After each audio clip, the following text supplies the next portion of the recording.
అద్వితీయ warrior episode 21 నుండి 25 మీరు వింటుంది universal premium audio series. Master Suyash తన డిమాండ్కు ప్రజల స్పందన పట్ల చాలా సంతృప్తిగా ఉన్నాడు. కానీ ఈ దృశ్యం చూసి అతనికి అసహ్యంతో చిన్నగా బుసకొట్టాడు. మాస్టర్ సుయాష్ అర్జున్తో నేటి పోరాటాన్ని ఖరారు చేసుకున్నప్పటికీ జనం ఇంకా చెదరలేదు.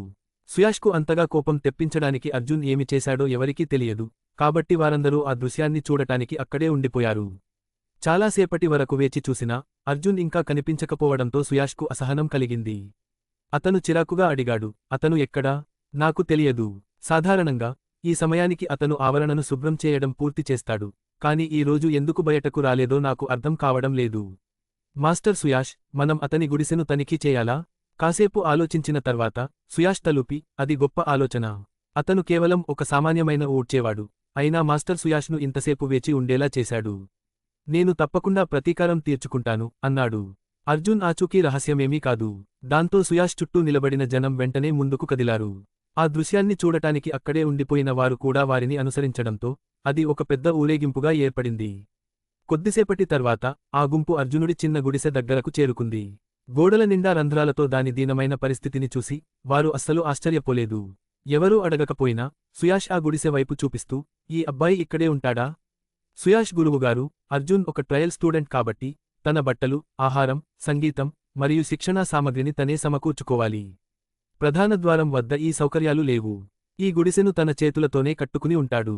చాలా బాగుంది, చాలా బాగుంది అన్నాడు. దాంతో యష్ సంతోషంగా నవ్వాడు.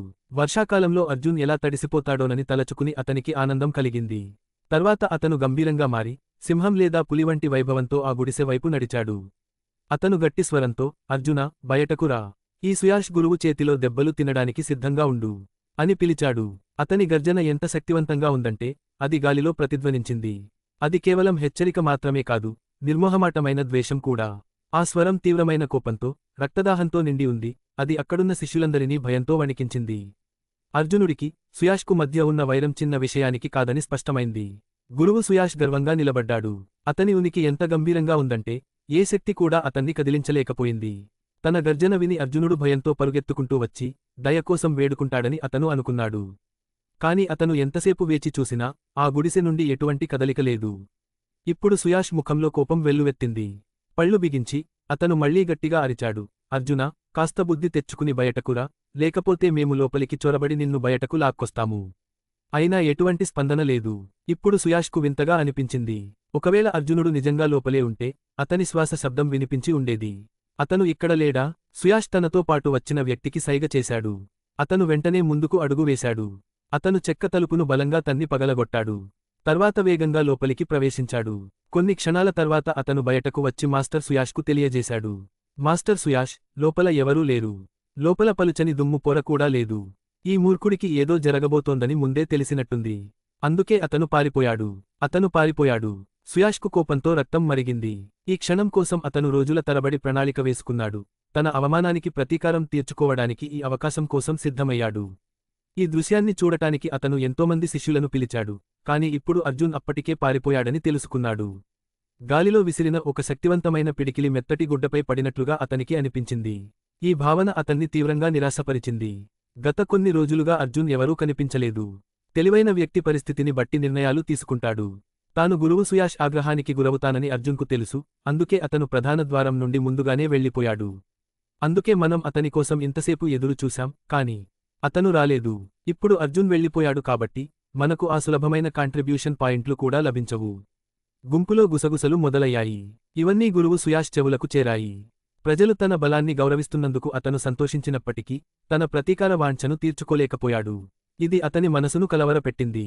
ఒక్క క్షణం ఆలోచించిన తర్వాత కోపంతో ముఖం నిండిన సుయాష్, ఆ చెత్తకుప్ప పారిపోయింది. కాని నా కోపం ఇంకా చల్లారలేదు. ఏదో ఒకటి చేయాలి. ఈ గుడిసెకు నిప్పు పెట్టండి అన్నాడు. ఈ ఆజ్ఞ అందరినీ దిగ్భ్రాంతికి గురిచేసింది. సుయాష్ అనుచరులు కూడా నివ్వెరపోయారు. వారిలో ఒకడు భయంగా, గురువుగారు సుయాష్, పాఠశాలకు నిప్పు పెట్టడం సరైనదేనా? దేనికి భయపడుతున్నారు అని అడిగాడు. గురువుగారు సుయాష్ అతని వైపు తీక్షణంగా చూస్తూ, ఆకాశం కూలిపోయినా సరే నేను చూసుకుంటాను. పైగా ఈ గుడిసె పాఠశాలకు అంత ముఖ్యమైనదేమీ కాదు. ఒకవేళ ఇది నాశనమైనా పెద్ద నష్టమేమీ కాదు. పైగా అలా శిథిలావస్థలో ఉన్న ఈ గుడిసెను చూస్తుంటే నా కళ్లకు ఇబ్బందిగా ఉంది అన్నాడు. ఇది విన్న సుయాష్ అనుచరుల సంకోచాలన్నీ మాయమయ్యాయి. గురువుగారు సుయాష్ మద్దతుతో, ఈ గుడిసెను తగలబెట్టడంలో తప్పేమీ లేదు. నిప్పు పెట్టే ముందు కొందరు ఎండుగడ్డిని సేకరించడానికి చుట్టూ తిరిగారు. క్షణాల్లో అన్నీ సిద్ధమయ్యాయి. సుయాష్ నవ్వుతూ కాగడా వెలిగించాడు. ఆ మంట అతని ముఖాన్ని వికృతంగా మార్చి అతన్ని మరింత భయంకరంగా కనిపించేలా చేసింది. అర్జునా, ఇకపై నాకు నీ ముఖం చూపించవద్దని హెచ్చరిస్తున్నాను, లేకపోతే నిన్ను బ్రతకనివ్వను, చావనివ్వను అని సుయాష్ పళ్ళు బిగించి అన్నాడు. అతను ఆ కాగడాను గుడిసెలోకి విసరబోతుండగా ఒక వ్యక్తి అతని భుజం తట్టి రక్తదాహంతో కూడిన స్వరంతో అడిగాడు. ఏం జరుగుతోంది? సుయాష్ ఆలోచించకుండానే జవాబిచ్చాడు. నేను గుడిసెను తగలబెట్టబోతున్నాను. నా గుడిసెను ఎందుకు తగలబెడుతున్నావు? ఆ వ్యక్తి గొంతులో కోపం ధ్వనించింది. సుయాష్ పెదాలు విరిచి, నీ గుడిసెనా అన్నాడు. కాని మాట్లాడిన వ్యక్తి వైపు చూడగానే తోడేలును చూసిన కుందేలులా వెనక్కి ఉలికిపడ్డాడు. అతని శరీరం మొత్తం భయంతో బిగుసుకుపోయి అప్రమత్తమయ్యాడు. అతను భయపడటం సహజమే, ఎందుకంటే అతని ముందు నిలబడిన వ్యక్తి అత్యంత భయంకరంగా కనిపించాడు. అతని బట్టలు అక్కడక్కడా చిరిగిపోయాయి. అతని జుట్టు పొదల ముక్కలు ఆకులతో చిక్కుపడి చెదిరిపోయి ఉంది, మరియు అతను పూర్తిగా మురికితో నిండి ఉన్నాడు. అతని శరీరం గాయాలతో నిండి ఉంది. అతని బట్టలు రక్తపు మరకలతో ఉన్నాయి, మరియు అతని వీపుపై ఒక బరువైన సంచి వేలాడుతోంది. అందులో ఏముంది దేవుడికే తెలుసు. ఒక తేలికపాటి గాలి వీచి అతని చిరిగిన ప్యాంటును కదిలించి అతని బలిష్టమైన, దట్టమైన, రోమాలతో నిండిన కాళ్లను బయటపెట్టింది. అర్జున్ మురికి శరీరం నుండి వస్తున్న ఘాటైన దుర్వాసన గాలిలో నిలిచిపోయింది. దాన్ని సుయాష్ భరించలేకపోయాడు. అతని ముఖం చిట్లించింది. ఆ దృశ్యం అతనికి వాంతి వచ్చేలా చేసింది. అతని హావభావాలు నిలబడే భంగిమ పరిచయస్తుల్లా అనిపించాయి. ఒకవేళ అతను ఒక చేతిలో పగిలిన గిన్నె పట్టుకుని ఉన్నా అచ్చం ఒక బిచ్చగాడిలాగే కనిపించేవాడు. కాని ఈ ముఖం అతనికి ఎందుకంత పరిచయంగా అనిపిస్తోంది? సుయాష్ నిశితంగా చూశాడు. ఆపై అకస్మాత్తుగా అతని కళ్ళు పెద్దవయ్యాయి. ఒక క్షణం ఆలోచించిన తర్వాత అతను ఆశ్చర్యంగా, అర్జున్, ఇది అర్జున్ కాకపోతే మరెవరు కావచ్చు అని అన్నాడు. అతని శరీరం మారిపోయినా ముఖం మురికితో నిండి ఉన్న అర్జున్పై ఎంత ద్వేషం ఉన్న సుయాష్ అతన్ని ఎలా గుర్తుపట్టలేకపోయాడు? అర్జున్ కూడా సుయాష్ను గుర్తుపట్టాడు. అతను పెద్ద చిరునవ్వుతో తన మెరిసే తెల్లని పళ్లను ప్రదర్శిస్తూ, నల్లజామ గ్రామంలో ఇతరులపై బహిరంగంగా నిందలు మోపడానికి ప్రయత్నించిన మన తోటి శిష్యుడు సుయాష్ కాదా అని వ్యంగ్యంగా అన్నాడు. అతని ముఖం సిగ్గుతో ఎర్రబడింది. సుయాష్ కాళ్లు నేలకేసి కొడుతూ, అర్జునా, నువ్వు స్వర్గ మార్గాన్ని విడిచిపెట్టి నరక ద్వారాల తలుపు తట్టావు. ఈ రోజు నీ చావు ఖాయం అన్నాడు. నాతో పెట్టుకోవాలనుకుంటున్నావా అని అర్జునుడు కోపంగా అడిగాడు. ఖచ్చితంగా అని సుయాష్ గర్వంగా అరిచాడు. నేను నిన్ను కలవడానికి వచ్చాననుకున్నావా? నాతో పగ తీర్చుకోవాలనుకుంటే ముఖాముఖిగా రా. నా గుడిసెను తగలబెట్టాల్సిన అవసరం ఏముంది అని అర్జునుడు చులకనగా అడిగాడు. సుయాష్ వెంటనే కాగడాను విసిరి అర్జునుడిని తొక్కేస్తున్నట్లుగా దాన్ని తన కాళ్ల కింద తొక్కడం ప్రారంభించాడు. కాగడాపై తన కోపాన్ని వెళ్లగక్కిన తర్వాత అది చివరకు ఆరిపోయింది. ఈ చిన్న విరామం అక్కడున్న వారికి పరిస్థితిని అర్థం చేసుకోవడానికి ఒక అవకాశం ఇచ్చింది. అర్జునుడు భయంతో పారిపోలేదని, ఏదో ముఖ్యమైన పని మీద బయటకు వెళ్లాడని ఇప్పుడు వారికి తెలిసింది. కాని అతడిని అంత దీనస్థితికి చేర్చింది ఏమిటి? ఆ రక్తమంతా అనవసరం కాదా? పదునైన ఆయుధంతో చేసినట్లున్న అతని బట్టల మీది ఘాట్లు ప్రాణాపాయ పోరాటానికి సంబంధించినవే కదా? అర్జునుడి శరీరంపై ఉన్న లోతైన గాయాలు సాలెగూడుతో జరిగిన పోరాటపు గుర్తులని స్పష్టంగా తెలుస్తోంది. ఆ చిన్న పిల్లాడిని గ్రామానికి తీసుకువెళ్లి వైద్యుడికి చూపించవలసి ఉన్నందున వాటిని మాన్పడానికి అతనికి అప్పుడు సమయం లేదు. అలసిపోయి అతను స్పృహ కోల్పోయి ఆ పిల్లాడు క్షేమంగా ఉన్నాడని నిర్ధారించుకునే వరకు నిద్రపోయాడు. అర్జునుడు మరుసటి ఉదయం వరకు నిద్రపోయాడు. ఆ చిన్న పిల్లాడు మేల్కొని క్షేమంగా ఉండటం చూసి అతను వెంటనే గురుకులానికి తిరిగి వచ్చాడు. అతను రాగానే తన కుటీరం చుట్టూ పెద్ద జనసమూహం గుమిగూడి ఉండటాన్ని చూశాడు. ప్రతిఒక్కరూ కాగడాలు పట్టుకుని అతడిని తగలబెట్టడానికి సిద్ధంగా ఉన్నట్లు కనిపించారు. కాని అర్జునుడు అలా జరగడానికి ఎలా అనుమతించగలడు? సహజంగానే అతను వెళ్లి కారణం కనుక్కోవాలని నిర్ణయించుకున్నాడు. కాని ఆ గొడవకు కారణం మాస్టర్ సుయాష్ తప్ప మరెవరూ కాదని అతను ఊహించలేదు. గుడిసె యజమాని రాగానే గుడిసెను తగలబెట్టాలని పథకం వేసిన సుయాష్ ఏమాత్రం పశ్చాత్తాపం చూపలేదు. దానికి బదులుగా అతను మరింత ఆవేశపడ్డాడు. అర్జునుడి వైపు చూపిస్తూ అతను ఇలా అన్నాడు, అర్జునా, గురువుగారు సుయాష్ మీకు అవకాశం ఇవ్వలేదని అనకండి. ఒక్క నిమిషం ఆగండి అంటూ అర్జున్ అతన్ని ఆపడానికి చేయి పైకెత్తి ప్రశాంతంగా తన గుడిసెలోకి నడిచాడు. ఓహ్! సుయాష్ మాటలు పూర్తి కాలేదు.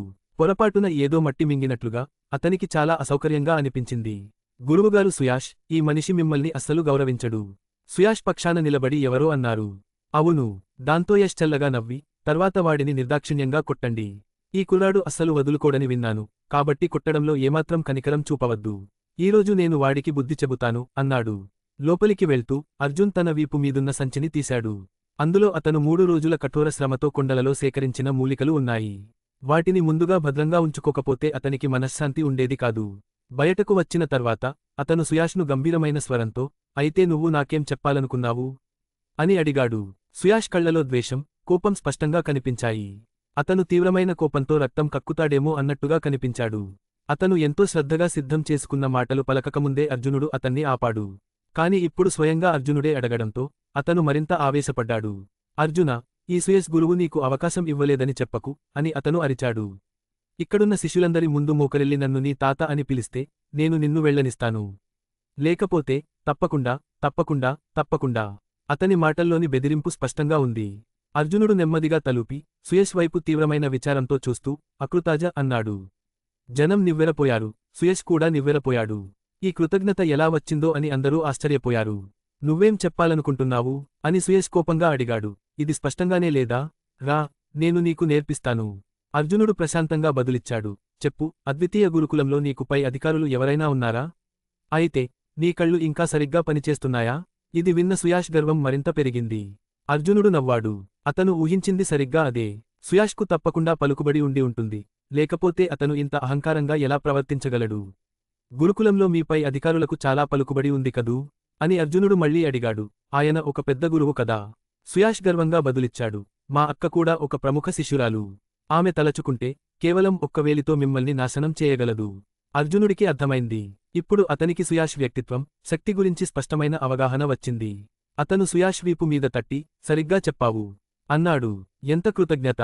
ఏది ఒప్పు, ఏది తప్పు? సుయాష్కు తీవ్రమైన కోపం వచ్చింది. అర్జున్ తనను తప్పుదారి పట్టిస్తున్నాడని అతనికి అనిపించింది. అతని మనసు పూర్తిగా గందగోళానికి గురైంది. అర్జున్ మాటల అర్థం అతనికి ఇంకా అర్థం కాలేదు. నీకు ఈ చిన్న విషయానికి కూడా అర్థం కావడం లేదా? నీ తెలివితేటలు ఎలా పెరిగాయి అని అర్జున్ కనుబొమ్మలు పైకెత్తి ఓపికగా వివరిస్తూ అన్నాడు. నీ అక్క హోదా నాకంటే ఎక్కువ, అంటే ఆమె నాకంటే గొప్పది. నేను నిన్ను దాదా అని పిలిస్తే నీ అక్క నిన్ను ఏమని పిలుస్తుంది? మరి నీ గురువు నిన్ను ఏమని పిలుస్తారు? అది పచ్చి కృతజ్ఞత అవుతుంది. ఒకవేళ నేను ఆ పెద్ద గురువునైతే నీ జీవితాంతం దాన్ని విడిచి వెళ్లాలనే కల కూడా కనకుండా ఉండేలా నిన్ను ఒక నిర్జన లోయలో బంధించి ఉండేవాడిని. గురువు సుయాష్ శరీరం మొత్తం వణికింది. అతని ముఖం పాలిపోయింది. ఆ విశిష్టమైన గురుకులంలో అత్యంత భయంకరమైన ప్రదేశం ఆ నిర్జన నాగ్ గహ్వార్. గురుకులం స్థాపించిన 100 సంవత్సరాలలో నియమాలను ఉల్లంఘించిన లేదా తీవ్రమైన నేరం చేసిన ఏ శిష్యుడినైనా అక్కడికి విసిరేసేవారు. వారు మళ్లీ కనిపించకుండా పోయేవారు. ఒకసారి శిష్యుడిని ఆ నిర్జన నాగ్ గహ్వార్లోకి విసిరేస్తే ఇక తప్పించుకోవడం అసాధ్యం. నిర్జన నాగ్ గహ్వార్ అనే 3 పదాలు ఆ ప్రాంతమంతటా భయానికి, బీభత్సానికి పర్యాయపదాలుగా ఉండేవి. అందుకే యస్కు అర్జునుడి పట్ల భయం లేదు. కాని ఆ 3 పదాలు అతనిని భయంతో నింపేశాయి. యస్తో పాటు వచ్చిన వారిలో ఒకడు అతని మనోధైర్యం సన్నగిల్లడాన్ని గమనించి వెంటనే, గురువు సుయాష్, ఈ బాలుడు కేవలం తన మాటలతో ప్రజలను తప్పుదోవ పట్టిస్తున్నాడు. ఈ రోజు మేము నిన్ను న్యాయం ముందు నిలబెట్టడానికే వచ్చాము అని అన్నాడు. సుయసుడు తనను తాను సముదాయించుకుని తన ఇబ్బందిని దాచుకోవడానికి, అర్జునా, ఈ పిచ్చివాగుడు ఆపు. నువ్వు మోకరిల్లి నా క్షమాపణ వేడుకోకపోతే నీ పుట్టుకకే నువ్వు పశ్చాత్తాపపడేంత గుణపాఠం నేర్పిస్తాను అని అరిచాడు. అర్జునుడి కళ్ళు మెరిశాయి. అతను పిడికిళ్లు బిగించి, శిష్యుడా సుయస, మనం ఒకసారి ప్రయత్నించి చూద్దామా అన్నాడు. సుయసుడు అసహ్యంగా, నాకు ఇష్టమే, కాని నువ్వు అర్హుడివి కాదు. నేను తపస్నిత శరీరంలో 9వ స్థాయిలో ఉన్నాను అని బదులిచ్చాడు. ఇది విన్న అర్జునుడికి విషయానికి అర్థమైంది. విశిష్ట గురుకుల నియమాల ప్రకారం ఎవరైనా ఒకరిని సవాలు చేయాలంటే వారి మధ్య స్థాయి వ్యత్యాసం 3కు మించకూడదు. వారి మధ్య వ్యత్యాసం చాలా ఎక్కువగా ఉన్నందున సుయసుడు నిజానికి అర్జునుడితో పోరాడలేడు. అందుకే సుయసుడు తనతో పాటు అంతమందిని తీసుకువచ్చాడు. వారు కేవలం ఈ దృశ్యాన్ని చూడటానికి అక్కడ లేరు. సుయసుడు చిరునవ్వుతో అర్జునుడి వైపు చులకనగా చూస్తూ, సోదరులారా, ఈ అర్జునుడు తపస్నిత శరీరంలో 3వ స్థాయిలో ఉన్నాడు. ఇతనిపై ఎవరు జాలిపడి ఇతనితో యుద్ధం చేయాలనుకుంటారు?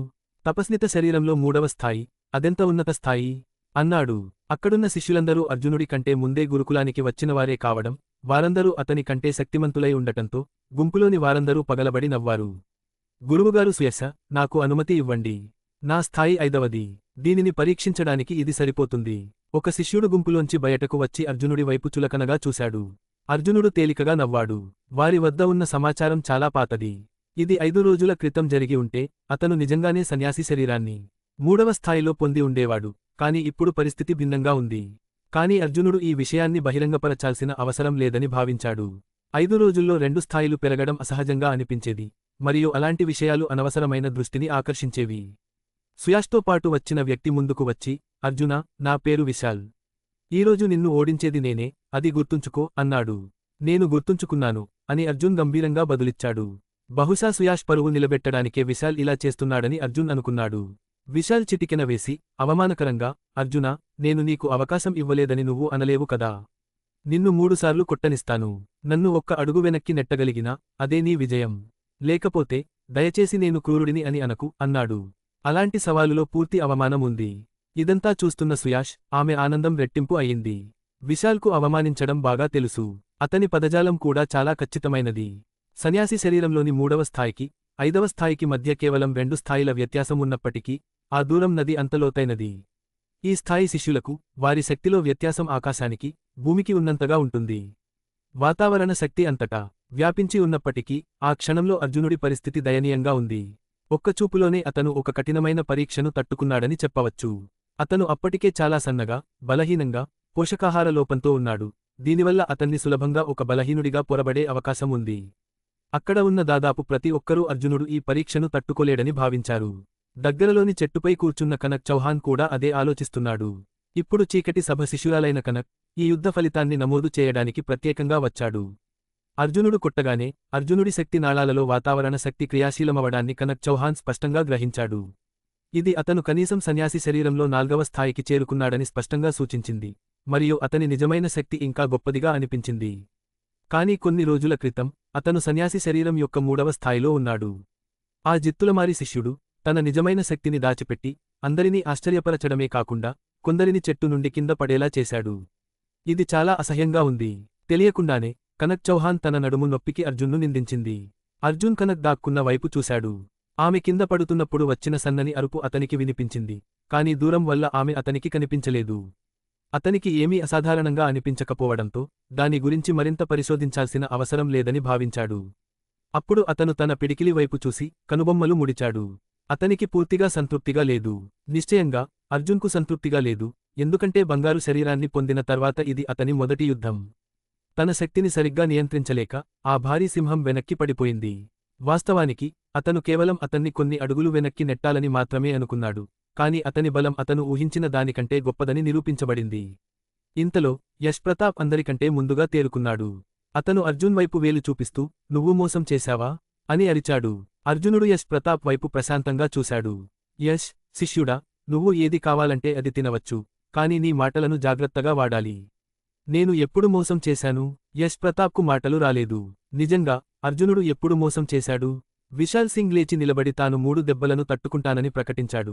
కాని వాస్తవానికి అతను కేవలం 3 దెబ్బలకే ఓడిపోయాడు. ఇంతమంది ముందు అర్జునుడు ఎలా మోసం చేయగలడు? యశ్ మహారాజా, మన సమాచారం తప్పు అనిపిస్తోంది. ఈ బాలుడు సన్యాసి శరీరంలో 3వ స్థాయిలో లేడు.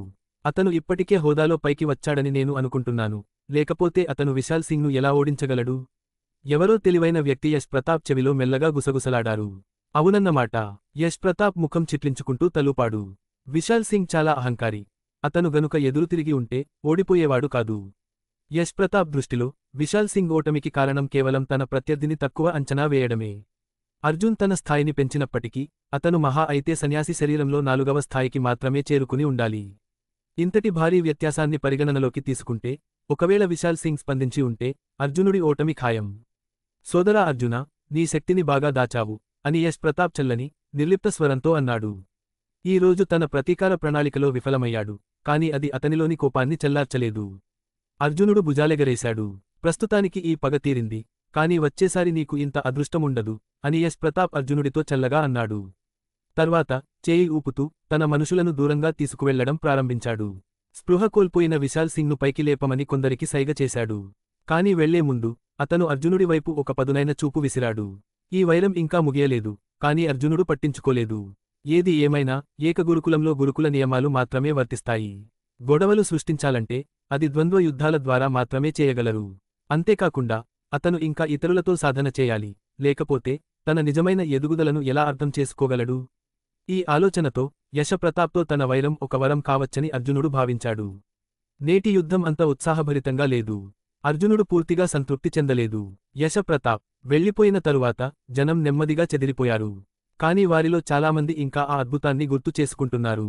2 ఏళ్లలో మొదటిసారిగా, అర్జునుడు తన మొదటి విజయాన్ని సాధించాడు. అది వేగంగా జరిగినప్పటికీ, అది విజయమే. ఈ యుద్ధవార్త త్వరగా గురుకుల శిష్యులందరి నోట చర్చనీయమైంది. అక్కడున్న వారి నుండి వివరాలు వినడానికి చాలామంది ఆసక్తిగా ఉన్నారు.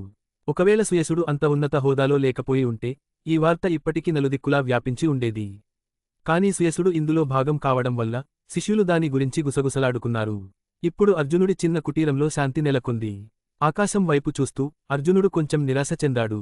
సుయసుడి వల్ల జరిగిన ఈ పోరాటం తాను తపోనిష్ట శరీర గ్రంథాన్ని సాధన చేయడానికి వెచ్చించగలిగే విలువైన సమయాన్ని హరించివేసింది. ఇది నిజంగా విచారకరం. అర్జునుడు తన అదనపు బట్టలు విప్పి కుటీరం దగ్గర ఉన్న చిన్న చెరువు వైపు వెళ్లాడు. తన చిరిగిన బట్టలు తీసి స్నానానికి సిద్ధమయ్యాడు.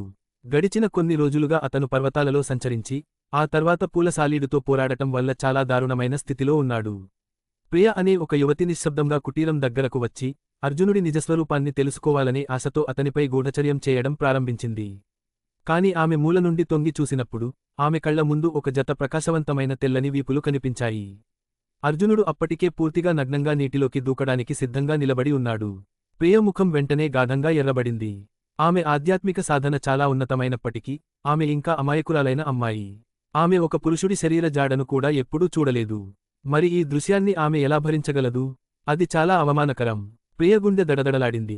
ఆమె వెంటనే దాక్కుంది. ఈరోజు ఎందుకు కన్నీళ్లు ఉబికి వస్తున్నాయి? ఇది చూసే సమయం కాదు, అర్జున్ రహస్యం తెలుసుకునే సమయం. కాని ఇప్పుడు కాళ్లు నేలకేసి కొట్టి ఆమె వేగంగా వెళ్ళిపోయింది. ఈ విద్యార్థికి ఎంత సిగ్గు లేదు. ప్రవేశ పరీక్షలు ఎంత తేలికగా తయారయ్యాయి. గురుకులంలో ఎవరైనా ఇంత బహిరంగంగా ఎలా స్నానం చేయగలరు? ఇది చాలా అవమానకరం. అర్జున్ చెరువులో తన శరీరాన్ని కడుక్కుంటూ దాన్ని పరిశీలిస్తున్నాడు. అతను తపోనిష్ట శరీర గ్రంథాన్ని అభ్యసించడం ప్రారంభించినప్పటి నుండి అతని కండరాలు బలంగా మారాయని ఆమె గమనించింది. అతను ఇంకా సన్నగానే ఉన్నప్పటికీ అతని శరీరాకృతి ఇప్పుడు సమతుల్యంగా బలంగా కనిపించింది. అంతేకాకుండా సాలీడుతో జరిగిన పోరాటంలో అయిన గాయాలు దాదాపుగా నయమయ్యాయి. అతని చేయి మీద ఉన్న లోతైన గాయం మాత్రమే ఇంకా కొద్దిగా నొప్పిగా ఉంది. ఎందుకంటే అది సాలీడు కాళ్లతో గుచ్చబడింది. మరి అది ఇంత త్వరగా ఎలా నయమైంది? కాని ఆమె అనుకున్నంత తీవ్రమైనది కాదు. అతను కొన్ని రోజుల్లో పూర్తిగా కోలుకుంటాడు. ఆ భయంకరమైన యుద్ధం గుర్తుకురాగా అర్జునుడు ఉద్వేగానికి లోనయ్యాడు. ఎందుకోగాని పరిస్థితి ఎంత ప్రమాదకరంగా ఉంటే అతను అంతగా ఉద్వేగానికి లోనయ్యాడు. అతను స్వతహాగా ఇలాగే ఉంటాడా? తనలోని ఈ కోణాన్ని అతను ఇంకా గుర్తించలేదా? ఇలా ఆలోచిస్తూ అతను ఒక దీర్ఘశ్వాస తీసుకుని చెరువులోకి దూకాడు. కొంతసేపటి వరకు అతను పైకి తేలలేదు. అర్జునుడికి చేయవలసిన పనులు చాలా ఉన్నప్పటికీ అతను స్నానానికి సమయం కేటాయించుకున్నాడు. ఆ తర్వాత అతను దుస్తులు ధరించి ఊడ్చే పనికి పూనుకున్నాడు. ఏదేమైనా అది గురుకులంలో అతనికి అప్పగించిన విధి. దానిని అతను పూర్తి భక్తిశ్రద్ధలతో నిర్వర్తించాలి. అతను ఊడుస్తుండగా ఉదయం జరిగిన తన పోరాటాన్ని చూసిన ఇతర శిష్యుల అనుమానపు చూపులు తనపై ఉన్నాయని అర్జునుడు గ్రహించాడు. అర్జునుడు విశాల్హును ఎలా అపస్మారక స్థితిలోకి నెట్టాడో వారికి అర్థం కాలేదు. కాని అర్జునుడు ఏమాత్రం చింతలేకుండా తన పనిని కొనసాగించాడు. పని ముగించుకుని అతను తన కుటీరానికి తిరిగి వెళ్లి తన సంచిని తెరిచాడు. దాని నుండి అతను సేకరించిన మూలికలను బయటకు తీశాడు. 3 ఆకుల గహన పుష్పాన్ని, చనిపోయిన మూలికను పక్కన పెట్టి మిగిలిన మూలికలను తిరిగి సంచిలో పెట్టాడు. ఈ అదనపు మూలికలు అర్జున్కు పనికిరానివి, కాని వాటిని విరాళాల మందిరంలో అమ్మి కొన్ని విరాళాల పాయింట్లు సంపాదించుకోవచ్చు. తన సంచి సర్దుకుని బయలుదేరబోతుండగా అతనికి ఒక ఆలోచన తట్టింది. దాంతో అతను తన బట్టలు మార్చుకున్నాడు. అతను పాత, చిరిగిన, రక్తపు మరకలున్న బట్టలు ధరించి ముఖానికి కొద్దిగా మట్టి పూసుకున్నాడు. ఆ తర్వాత అతను విరాళాల మందిరం వైపు వెళ్లాడు. విరాళాల మందిరంలో కోశాధికారి అయిన మెహతా తన కౌంటర్ వెనుక కూర్చుని టీ తాగుతున్నాడు. అతను కాళ్లు వేలాడదీసుకుని ఉల్లాసంగా గునుగుతున్నాడు. అకస్మాత్తుగా మందిరం ద్వారం వద్ద ఒక ఆకారం కనిపించింది. విసుగు చెందిన మెహతా తల పైకెత్తి ఆ శిష్యుడిని తిట్టబోయాడు. అతని కళ్ళు పెద్దవయ్యాయి. ఇంత పొద్దున్నే తన ప్రశాంతతకు భంగం కలిగించడానికి ఎవరో వచ్చారు. కాని అలసిపోయి దీనస్థితిలో నడుస్తున్న అర్జున్ను చూసి అతని కళ్ళు మరింత పెద్దవయ్యాయి. అర్జున్ బట్టలు ఇక బట్టల్లా లేవు. అతని కాళ్లు స్పష్టంగా కనిపిస్తున్నాయి. అతను ఒక బిచ్చగాడిలా ఉన్నాడు. మందిరం ప్రవేశద్వారం వద్ద నిలబడి ఉన్న 2 మహిళా శిష్యులు ఇది చూసి దిగ్భ్రాంతితో వెనక్కి తగ్గారు. కోశాధికారి మెహతా ఆత్మనిగ్రహానికి పరీక్ష ఎదురైంది. అతను అప్పటికే పర్వతాలు, సముద్రాలు దాటి ప్రయాణించాడు. కాని ఆ దృశ్యం అతన్ని కుదిపేసింది. అతను నోటిలోని టీని ఉమ్మేశాడు. ఓ అర్జున్, నీ ఈ స్థితికి ఎలా వచ్చావు? మెహతాకు దాదాపు పిచ్చిపట్టినంత పనైంది. అతను వెంటనే లేచి అర్జున్ వైపు చూశాడు. కౌంటర్ దగ్గరకు చేరుకున్న అర్జున్ ఒక దీర్ఘశ్వాస తీసుకుని, నేను తిరిగి వచ్చాను. నేను చాలా బాధపడి ఉంటాను కదా అన్నాడు. మెహతా అతని వైపు సానుభూతితో చూశాడు. కొన్ని రోజుల క్రితం అర్జున్ వచ్చినప్పుడు ఆరోగ్యంగా ఉన్నాడు. కాని ఇప్పుడు ఏదో దెయ్యాలున్న అడవి నుండి తిరిగి వచ్చినట్టుగా ఉన్నాడు. అతను ఏదో కష్టంలో ఉన్నాడు. అర్జున్ తలూపి ఏమీ మాట్లాడకుండా తన సంచిని తెరిచి లోపల ఉన్న మూలికలను చూపించాడు. మెహతాజీ, కాంట్రిబ్యూషన్ హాల్ వీటిని స్వీకరిస్తుందా? మెహతా ఆ మూలికలను చూసి ముఖం చిట్లించాడు.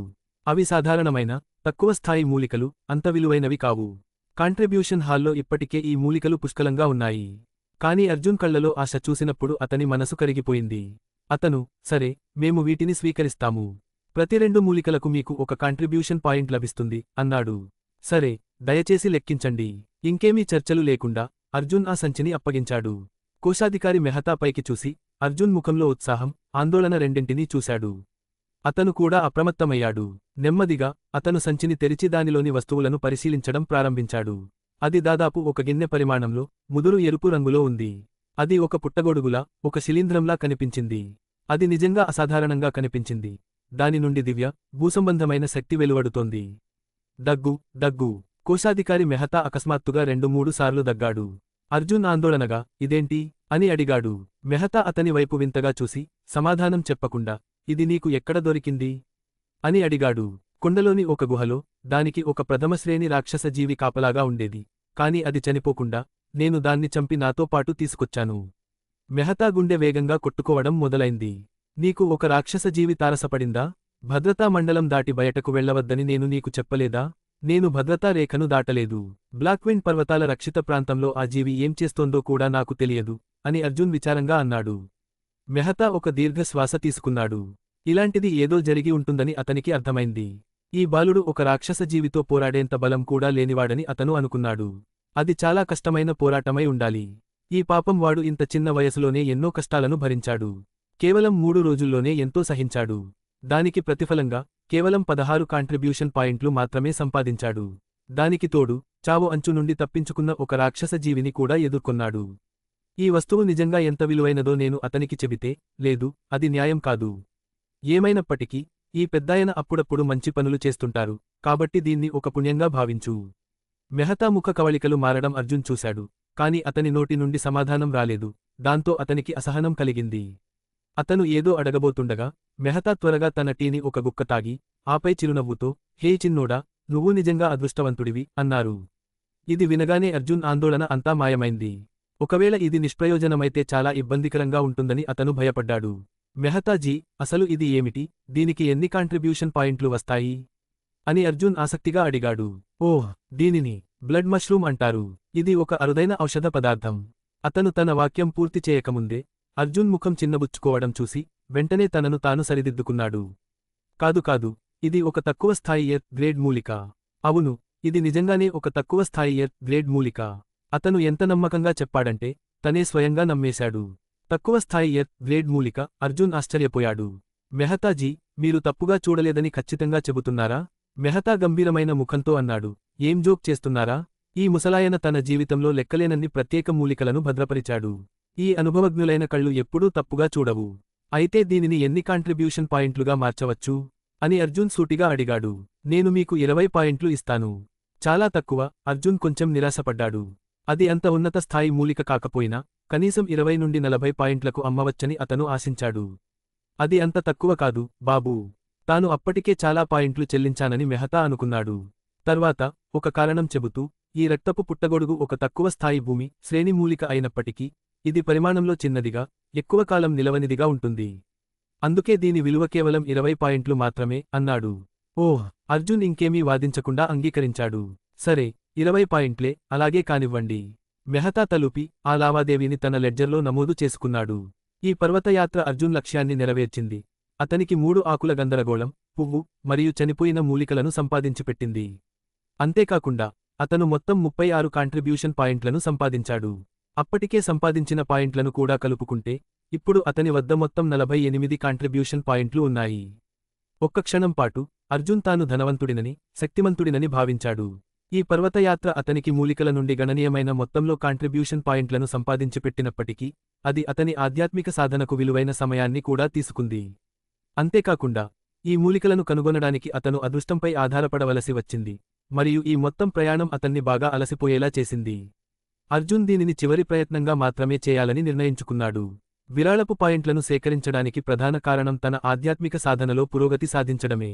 విరాళం, పాయింట్లు మరియు ఆధ్యాత్మిక సాధన ఈ రెండింటిలో ఏది ఎక్కువ ముఖ్యమైనదో అర్జునుడికి తెలుసు, మరియు అతను దురాశ వల్ల ఆ విషయాన్ని ఎన్నడూ విస్మరించలేదు. ఇప్పుడు అతను త్రిపత్ర కల్లోల పుష్పాన్ని మంచి పరిమాణంలో సేకరించాడు. అతనికి గుహలో సుమారు 30 నుండి 40 పువ్వులు దొరికాయి, కాని ఎండిన మూలికల పరిమాణం చాలా పరిమితంగా ఉంది. అతని వద్ద కేవలం 5 లేదా 6 మాత్రమే ఉన్నాయి. వాటిని తన ఆధ్యాత్మిక సాధనలో ఉపయోగించాలంటే అతను విరాళపు గది నుండి మరికొన్ని తెచ్చుకోవలసి ఉంటుంది, మరియు అతను దానికి సిద్ధంగా ఉన్నాడు.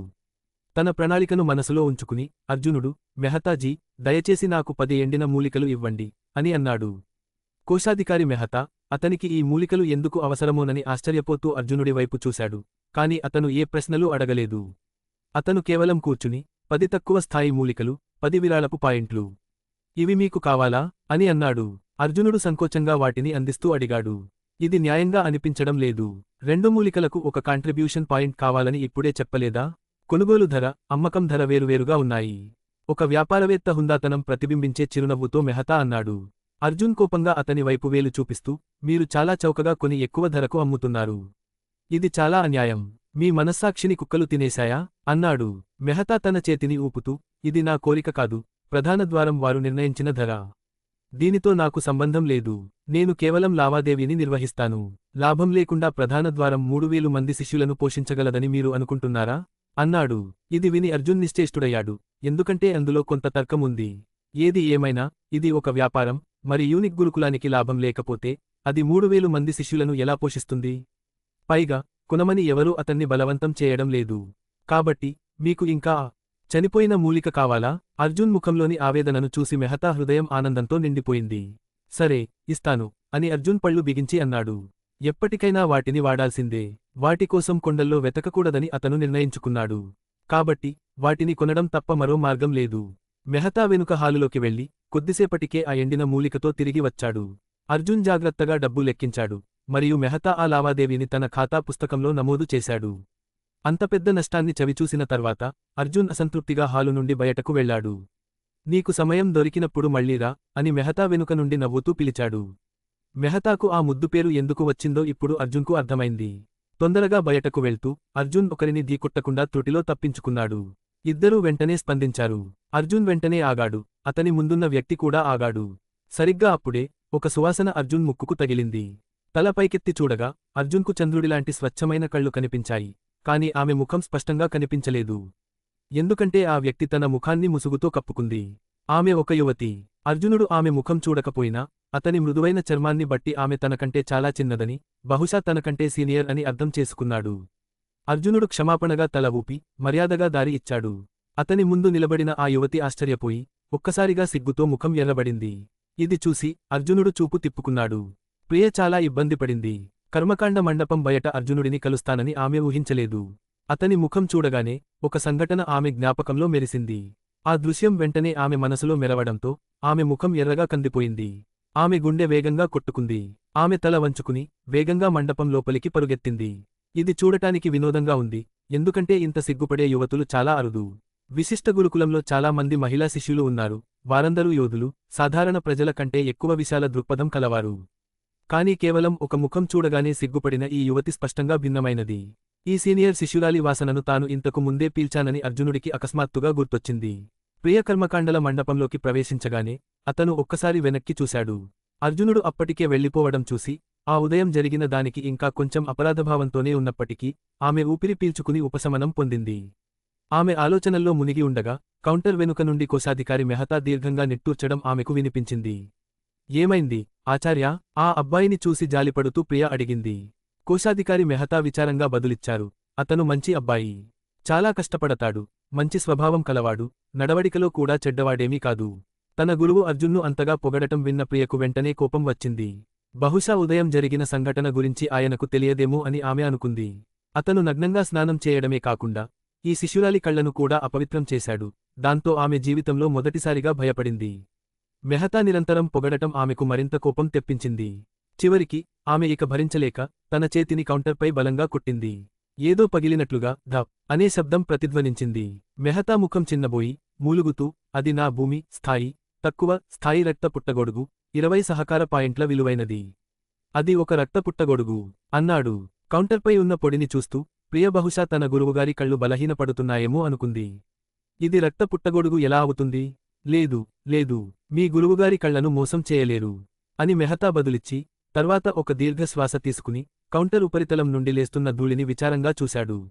అయినా ఈరోజు నన్ను చూడటానికి ఎందుకు వచ్చావు అని మెహతా గంభీరమైన ముఖంతో అడిగాడు. నేను పురోగతి సాధించాను. అతని కళ్లలో ఆశ్చర్యం మెరిసింది, మరియు అతను వెంటనే ప్రియ ధ్యానాన్ని పరిశీలించాడు. ఒక క్షణం తర్వాత అతను సంతృప్తిగా తలూపి, చాలా మంచిది. నేను చెప్పింది నిజమేనని అనిపిస్తుంది. ఈ ధ్యాన పద్ధతికి నీ శారీరక నిర్మాణం మాత్రమే సరిపోతుంది. రా, ఈ మందు తీసుకో. ఇది నీ శక్తిని స్థిరపరచడానికి సహాయపడుతుంది అన్నాడు. ప్రియ మందు తీసుకుంటూ ఒక క్షణం ఆగి, తర్వాత మీ గాయం ఎలా ఉంది అని అడిగింది. మెహతా నవ్వుతూ, మీరు మీ గురువు గురించి చింతించాల్సిన అవసరం లేదు. ఇన్నేళ్లుగా అది పెద్ద సమస్యేమీ కాలేదు అన్నారు. ఉత్సాహంతో, ఉత్తేజంతో నిండిన అర్జునుడు తన చిన్న కుటీరానికి తిరిగి వచ్చాడు. ఈ రోజు 3 ఆకుల గంగా పుష్పం మరియు ఎండిన మూలిక పూర్తిగా సేకరించబడి, ఉపయోగించడానికి సిద్ధంగా ఉన్నాయి. అవి అతనికి చాలా కాలం పాటు సరిపోయేంతగా ఉన్నాయి. ఇప్పుడు అన్నీ సిద్ధంగా ఉన్నందున, ఆ ధూపపాత్ర తన ఆధ్యాత్మిక సాధనకు నిజంగా సహాయపడుతుందో లేదో చూడాలని అర్జునుడు కోరుకున్నాడు. అర్జునుడి కుటీరం ఆ విశిష్టమైన గురుకులంలో ఎవరూ పట్టించుకోని అత్యంత ఏకాంతమైన, నిర్జన ప్రదేశంలో ఉంది. అందువల్ల తన రహస్యం బయటపడుతుందనే ఆందోళన అతనికి లేదు. లోపలికి వెళ్ళాక అతను నల్ల పుస్తకాన్ని తెరిచి 3వ పేజీని తెరిచాడు. ఆ తర్వాత అతను ధూపపాత్రను బయటకు తీసి తన మంచం పక్కన పెట్టాడు. అనంతరం అతను 3 ఆకుల గంగా పుష్పాన్ని, ఎండిన మూలికను బయటకు తీసి, వాటిని ధూపపాత్రలో ఉంచి, మూత పెట్టాడు. అకస్మాత్తుగా ఒక అరుదైన పరిమళంలాంటి మృదువైన సువాసన గది అంతా వ్యాపించింది. అర్జునుడు లోతుగా శ్వాస తీసుకుని, ఆ వాసనను విశ్లేషించడం మొదలుపెట్టాడు. ఆ వాసన కొంచెం అసాధారణంగా ఉంది, కాని ప్రత్యేకంగా ఏమీ లేదు. అయితే ధూపపాత్రలోని రంధ్రాల నుండి ఆ పరిమళం వెలువడి అర్జునుడి ముక్కుకు తగలగానే, చిన్న పాములు తన శరీరంలోకి పాకుతున్నట్లు అతనికి అనిపించింది. అకస్మాత్తుగా అతని మాంసం, రక్తం, అతని వెన్నెముక, మజ్జ అంతటా ఒక రకమైన తిమ్మిరి వ్యాపించింది. అర్జునుడు ఏమాత్రం ఆలస్యం చేయలేదు. ధూపపాత్రను తీసుకుని వెంటనే తన ధ్యానానికి బయలుదేరాడు. కుటీరం నుండి బయటకు అడుగు పెట్టగానే అతను దిగ్భ్రాంతి చెందాడు. అతని పాదాలు గాజుతో చేసినట్లుగా, మామూలు కన్నా చాలా బరువుగా అనిపించాయి. తన శక్తి వేగంగా క్షీణిస్తున్నట్లు అర్జునుడికి అనిపించింది. 2వ అడుగు వేయగానే అతనికి కళ్ళు తిరిగాయి, చెమటలతో తడిసిపోయాడు. అతని కండరాలు బిగుసుకుపోయాయి, వెన్నెముక గుండా శక్తి ప్రవహించింది, మరియు అతని ఎముకలు విరిగినట్లు అనిపించాయి. 3వ అడుగు వేయగానే అతని కాళ్లు తిమ్మిరిపట్టి, నేలపై కుప్పకూలిపోయాడు. ధూపపాత్ర అతని చేతిలో నుండి జారి దొర్లుకుంటూ దూరంగా వెళ్ళిపోయింది. అతను 2 చేతులతో నేలను ఆనించి నిలదొక్కుకోవడానికి ప్రయత్నించాడు. అతని శ్వాస వేగవంతమైంది, మరియు అతని శరీరం మొత్తం అనియంత్రితంగా వణికింది. అర్జునుడు ఇంతకుముందు కూడా తీవ్రమైన అలసటను అనుభవించాడు, కాని కేవలం 3 అడుగులకే అతని శక్తి మొత్తం ఎలా హరించుకుపోయింది. అతని శారీరక, మానసిక శక్తులు రెండూ నాశనమయ్యాయి. రోజుల తరబడి నిద్ర అనే సుఖం అతనికి దక్కనట్లు అనిపించింది. ఇప్పటికే 3 ఆకుల గందరగోళం, పువ్వు మరియు చనిపోయిన మూలికల ప్రభావాలు అతని మనస్సుపై పడటం ప్రారంభించాయి. ఈ 2 మూలికల విషం అంత బలంగా లేదు, కాని అర్జునుడి ప్రస్తుత పరిస్థితి దానిని మరింత కష్టతరం చేసింది. ఇదంతా ఆ ధూపపాత్ర వల్లే అని అతను నిశ్చయించుకున్నాడు. కాని ఇది ఆరంభం మాత్రమే. ఈ ధూపపాత్ర ఇంత ప్రభావవంతంగా ఉంటే, భవిష్యత్తులో అతను ఎల్లప్పుడూ తన పరిమితుల వరకు సాధన చేయగలడా? మానవ సామర్థ్యానికి హద్దులు లేవని, దానిని సరిగ్గా కనుగొనడమే అసలైన సవాలు అని అర్జునుడు ఎల్లప్పుడూ నమ్మేవాడు. అందువల్ల, తన ప్రతిభ పరిమితమని తెలిసినప్పటికీ, అతను సాధన చేయాలనే తన కోరికను ఎప్పుడూ వదులుకోలేదు. ఈ ఆలోచన అర్జునుడి ఆత్మవిశ్వాసాన్ని పెంచింది. ఎంతో శ్రమ, కష్టం తర్వాత అతను తన చేతులతో పైకి లేచాడు. అతని తొడల్లోని నరాలు ఉబ్బాయి, కాని అతను పళ్ళు బిగించి పైకి లాక్కున్నాడు. అతని శారీరక బలం అంతా క్షీణించింది, స్పృహ మసకబారుతోంది. కాని అతని సంకల్ప బలం అతనికి నిరంతర శక్తిని ఇచ్చింది. అర్జునుడు గట్టిగా గర్జించి తన సర్వశక్తితో నిలబడ్డాడు. అతను తడబడి, తేరుకుని, తన పాదాలను నేలపై గట్టిగా నిలబెట్టాడు. మరి అర్జున్ కథలో తర్వాత ఏం జరగబోతోంది తెలుసుకోవాలంటే, యూనివర్సల్ FM ఛానల్లో ప్రసారమయ్యే అద్వితీయ యోధ ను చూస్తూనే ఉండండి. కాని కేవలం 3 అడుగులు వేయగానే అతని శక్తి అంతా ఎలా హరించుకుపోయింది. అతని శారీరక, మానసిక శక్తులు రెండూ పూర్తిగా క్షీణించాయి. రోజుల తరబడి నిద్రపోనట్లు అతనికి అనిపించింది. అప్పటికే ఆ 3 ఆకుల గందరగోళం, ఆ పువ్వు, మరియు ఆ ఎండిన మూలికల ప్రభావాలు అతని మనస్సుపై పడటం ప్రారంభించాయి. ఈ 2 మూలికల విష ప్రభావం అంత తీవ్రంగా ఏమీ లేదు, కాని అర్జునుడి ప్రస్తుత పరిస్థితి దానిని మరింత కష్టతరం చేసింది. ఇదంతా ఆ ధూపపాత్ర వల్లే జరిగిందని అతను నిశ్చయించుకున్నాడు. కాని ఇది కేవలం ఆరంభం మాత్రమే. ఈ ధూపపాత్ర ఇంత ప్రభావవంతమైనదైతే, భవిష్యత్తులో అతను ఎల్లప్పుడూ తన పరిమితుల వరకు సాధన చేయగలడా? మానవ సామర్థ్యానికి హద్దులు లేవని, సరైన మార్గాన్ని కనుగొనడమే అసలైన సవాలు అని అర్జునుడు ఎల్లప్పుడూ నమ్మేవాడు. అందువల్ల, తన ప్రతిభ పరిమితమని తెలిసినా, సాధన చేయాలనే తన కోరికను అతను ఎన్నడూ వదులుకోలేదు. ఈ ఆలోచన అర్జునుడి ఆత్మవిశ్వాసాన్ని పెంచింది. ఎంతో శ్రమ, పోరాటం తర్వాత అతను తన చేతులతో పైకి లేచాడు. అతని తొడల్లోని నరాలు ఉబ్బాయి, కాని అతను పళ్ళు బిగించి పైకి లాక్కున్నాడు. అతని శారీరక శక్తి అంతా పోయింది, మరియు అతని స్పృహ మసకబారుతోంది. కాని అతని సంకల్ప బలం అతనికి చివరి బలాన్నిచ్చింది. అర్జునుడు గట్టిగా గర్జించి తన సర్వశక్తితో లేచి నిలబడ్డాడు. అతను తడబడి తిరిగి తేరుకుని తన పాదాలను నేలపై గట్టిగా నిలబెట్టాడు. మరి అర్జునుడి కథలో తర్వాత ఏం జరుగుతుంది తెలుసుకోవాలంటే యూనివర్సల్ ఎఫ్ఎం ఛానెల్లో ప్రసారమయ్యే అనౌక్త యోధ ను వింటూనే ఉండండి. కానీ కేవలం 3 అడుగులు వేయగానే అతని శక్తి అంతా ఎలా హరించుకుపోయింది. అతని శారీరక మానసిక శక్తులు రెండూ పూర్తిగా క్షీణించాయి. రోజుల తరబడి నిద్రపోనట్లు అతనికి అనిపించింది. అప్పటికే ఆ 3 ఆకుల గందరగోళం, ఆ పువ్వు మరియు ఆ ఎండిన మూలికల ప్రభావాలు అతని మనస్సుపై పడటం ప్రారంభించాయి. ఈ 2 మూలికల విష ప్రభావం అంత తీవ్రంగా ఏమీ లేదు, కాని అర్జునుడి ప్రస్తుత పరిస్థితి దానిని మరింత కష్టతరం చేసింది. ఇదంతా ఆ ధూపపాత్ర వల్లే జరిగిందని అతను నిశ్చయించుకున్నాడు. కాని ఇది కేవలం ఆరంభం మాత్రమే. ఈ ధూపపాత్ర ఇంత ప్రభావవంతమైనదైతే భవిష్యత్తులో అతను ఎల్లప్పుడూ తన పరిమితుల వరకు సాధన చేయగలడా? మానవ సామర్థ్యానికి హద్దులు లేవని, సరైన మార్గాన్ని కనుగొనడమే అసలైన సవాలు అని అర్జునుడు ఎల్లప్పుడూ నమ్మేవాడు. అందువల్ల తన ప్రతిభ పరిమితమని తెలిసినా సాధన చేయాలనే తన కోరికను అతను ఎన్నడూ వదులుకోలేదు. ఈ ఆలోచన అర్జునుడి ఆత్మవిశ్వాసాన్ని పెంచింది. ఎంతో శ్రమ, పోరాటం తర్వాత అతను తన చేతులతో పైకి లేచాడు. అతని తొడల్లోని నరాలు ఉబ్బాయి, కాని అతను పళ్ళు బిగించి పైకి లాక్కున్నాడు. అతని శారీరక శక్తి అంతా పోయింది, మరియు అతని స్పృహ మసకబారుతోంది. కాని అతని సంకల్ప బలం అతనికి చివరి బలాన్నిచ్చింది. అర్జునుడు గట్టిగా గర్జించి తన సర్వశక్తితో లేచి నిలబడ్డాడు. అతను తడబడి తిరిగి తేరుకుని తన పాదాలను నేలపై గట్టిగా నిలబెట్టాడు. మరి అర్జునుడి కథలో తర్వాత ఏం జరుగుతుంది తెలుసుకోవాలంటే యూనివర్సల్ ఎఫ్ఎం ఛానెల్లో ప్రసారమయ్యే అనౌక్త యోధ ను వింటూనే ఉండండి. ఈ కథ నచ్చితే వెంటనే మా టెలిగ్రామ్ ఛానల్ని ఫాలో అవ్వండి. తదుపరి ఎపిసోడ్ కోసం @యూనివర్సల్ ఎఫ్ఎం కు మెసేజ్ చేయండి. పూర్తి కథను మిస్ అవ్వకండి. తదుపరి ఎపిసోడ్లో షాకింగ్ ట్విస్ట్ బయటపడుతుంది.